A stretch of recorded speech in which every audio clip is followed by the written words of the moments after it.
dijadikan tempat ritual-ritual mistis sebagai benteng pertahanan untuk melindungi koloni Inggris di pantai barat Sumatera.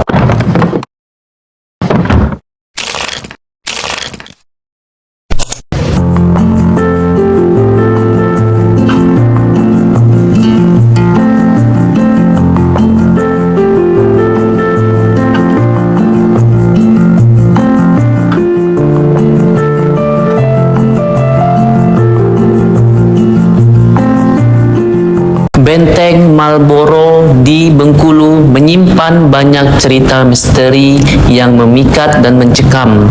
Didirikan oleh Inggris pada tahun 1714 sampai dengan 1719. Benteng ini bukan hanya menjadi saksi bisu pergolakan zaman kolonial, tetapi juga menyimpan kisah-kisah kelam yang masih menjadi misteri hingga hari ini. Benteng ini dibangun di bawah komando Gubernur Joseph Colletts sebagai benteng pertahanan untuk melindungi koloni Inggris di pantai barat Sumatera. Benteng ini memiliki struktur arsitektur yang megah dengan bentuk menyerupai kura-kura, lengkap dengan parit yang dalam dan dikelilingi oleh gerbang besi yang kokoh. Selama lebih dari 2 abad, benteng ini menjadi saksi berbagai peristiwa bersejarah, termasuk pertempuran sengit antara Inggris dan Belanda, serta serangan dari penguasa lokal. Namun, di balik megahnya bangunan ini, ada sisi gelap yang tersembunyi. Di dalam benteng, terdapat lorong-lorong bawah tanah yang konon menjadi tempat persembunyian sekaligus jalur pelarian bagi para serdadu Inggris.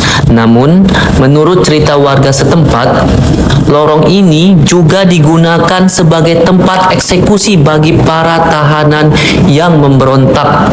Teriakan dan ratapan para tahanan sering terdengar di malam hari, seolah mereka masih terperangkap di sana, berusaha mencari jalan keluar. Penduduk setempat percaya bahwa arwah para tahanan ini belum tenang.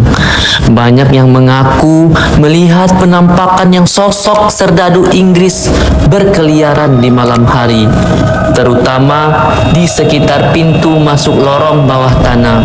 Sosok tersebut terlihat seperti berjalan tanpa tujuan, seolah mencari sesuatu yang hilang. Salah satu kisah misteri yang paling terkenal adalah tentang seorang wanita bernama Eleanor, istri dari salah satu pejabat Inggris yang pernah tinggal di benteng ini. Konon, Eleanor mengakhiri hidupnya di benteng karena tidak tahan dengan kehidupan di negeri asing yang penuh konflik. Menurut cerita, Eleanor sering terlihat berdiri di sudut benteng dengan gaun putih menatap ke arah laut dengan tatapan sedih. Banyak pengunjung dan penjaga benteng yang mengaku melihat sosoknya melayang-layang, terutama pada malam hari saat suasana sedang sepi.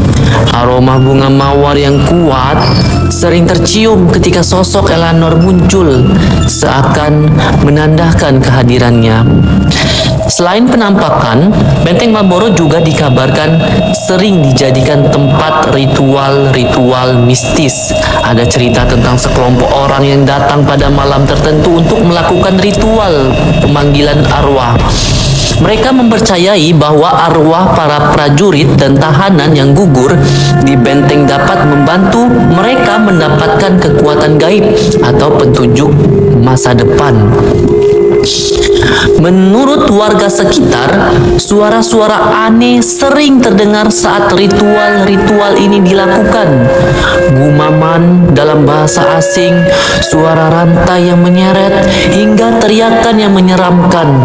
Banyak yang percaya bahwa ritual ini memanggil sesuatu yang lebih gelap dan berbahaya daripada sekedar arwah penasaran. Benteng Marlborough hingga kini masih berdiri kokoh sebagai salah satu situs sejarah penting di Indonesia. Meski banyak misteri yang menyelimuti, benteng ini tetap menjadi daya tarik yang tidak bisa diabaikan. Setiap sudutnya menyimpan cerita, baik yang tertulis dalam sejarah maupun yang hanya terucap dalam bisikan malam. Siapapun yang berani melangkahkan kaki di sana pada malam hari, mereka tidak hanya mengunjungi sebuah bangunan tua, tetapi juga menginjakkan kaki di atas kenangan masa lalu yang mungkin tidak pernah benar-benar mati.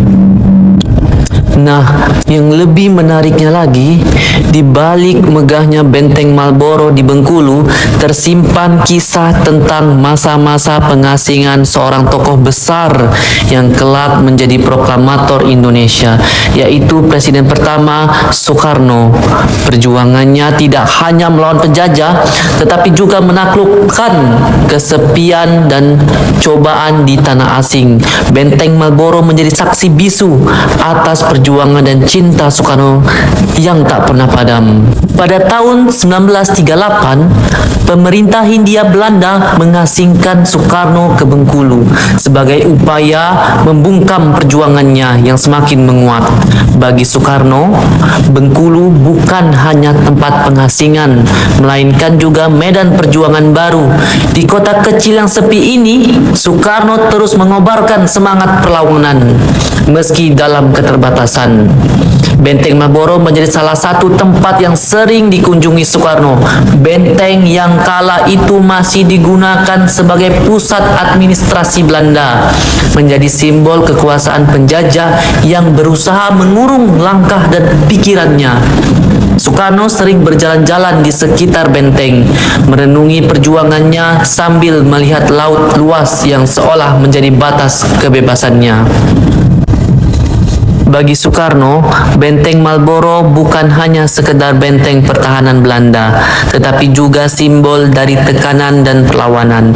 Ia melihat benteng ini sebagai perwujudan dari bagaimana kekuasaan kolonial berusaha meredam semangat bangsa Indonesia. Namun, di sisi lain, benteng ini juga menjadi tempat Soekarno mengukir sejarah baru, di mana ia tak pernah menyerah meski berada dalam keterbatasan. Disinilah, di balik dinding-dinding tebal dan lorong-lorong sunyi, Soekarno terus merancang mimpi besar tentang kemerdekaan. Ia tahu bahwa pengasingan di Bengkulu hanyalah sementara, dan semangat juangnya takkan pernah bisa dibendung oleh benteng-benteng kekuasaan asing. Benteng Marlborough kini berdiri sebagai salah satu situs sejarah yang mengingatkan kita pada perjuangan Soekarno di masa-masa sulit. Setiap sudutnya menyimpan jejak langkah sang proklamator yang meski terasing tak pernah kehilangan arah. Bagi Soekarno, benteng ini bukanlah penjara, melainkan tempat untuk mengukir sejarah dan memupuk harapan. Sebuah pengingat bahwa semangat kemerdekaan tidak bisa dibelenggu oleh apapun.